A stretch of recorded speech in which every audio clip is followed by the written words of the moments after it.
So exactly what I'm saying is exactly what I believe. There are some things that needs to be changed fundamentally, not just in the American system, but globally. The world needs to actually see what's going on.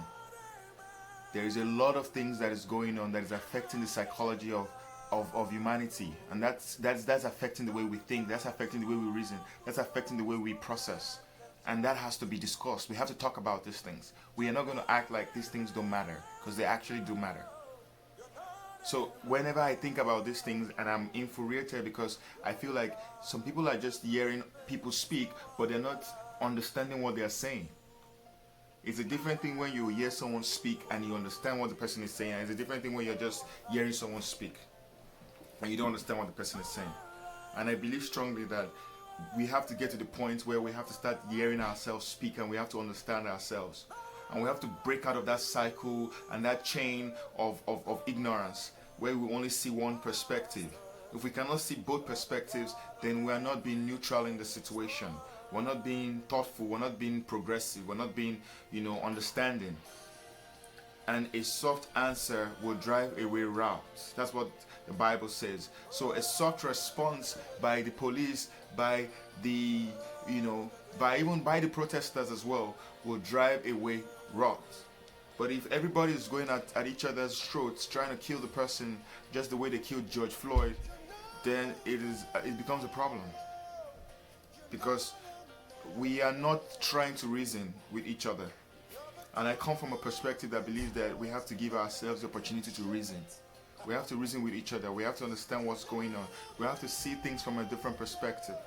We have to see things from a perspective of how to help each other grow, how to make people understand what's going on.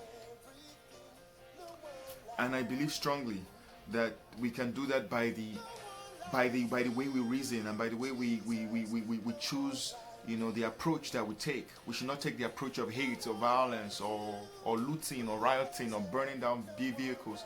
I saw protest as well.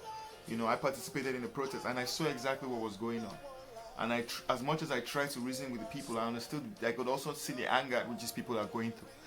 And we must not act like that these things don't exist. This is America. But again, this is the same America where people are losing their lives like flies, like a pat in the like it doesn't matter, but it matters. And if we don't step up and take action right now, it's gonna continue, because these bad people have power. They have the guns, and they have so many things, and it's not fair. There has to be a balancing in the equation. There has to be a balancing in the process. There has to be a balancing in the thoughts. There has to be a balancing in the actions. There has to be a balancing in the there has to be checks and balances. There has to be checks and balances. Someone has to check the police. And the people who have the power to check the police is actually the people. The people have the power to check the police.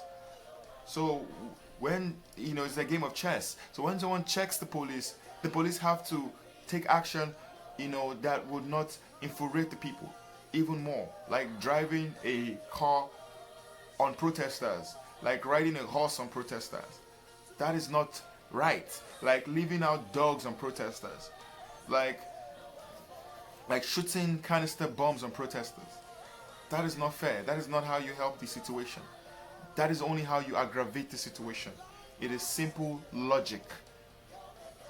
So as much as I'm going to be very thoughtful in this video, I'm also going to be very reasonable. Because we have to use the reasonable man's test in analyzing this. And when we use the reasonable man's test, we see that the police are not being reasonable right now.